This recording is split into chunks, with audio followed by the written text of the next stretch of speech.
Hello guys, rest day tayo ngayon.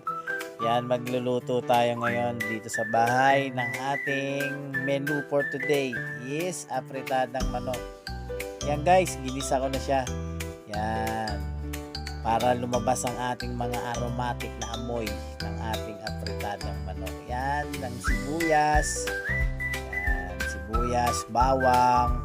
Yan, ginisa ko na siya para shortcut ko na para mabilis ang ating pagluluto. Yan. After nyan, yan, sinabay ko na sa pagigisa yung manok kasi lumabas na yung aromatic ng ating sibuyas bawang. Yan, nilagyan natin ng pampalasa, toyo, yan.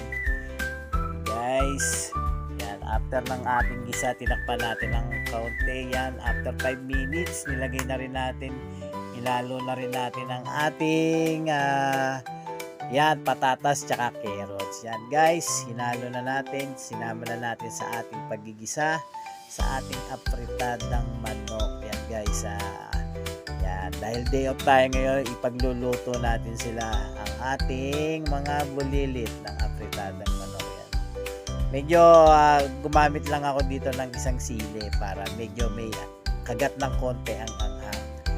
Yan guys, sarap, diba? O, tignan nyo, wala pang sauce yan. Yan, pampalasa, bigyan natin na asin.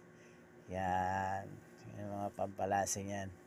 Yan, sabay ginisa, hinalo-halo. Yan po ang ating apritada ala Chef Books. Yan guys, magiging kusinero tayo ngayong araw na to sa ating rest day, ating day off. Yan guys, para sa ating tanghalian.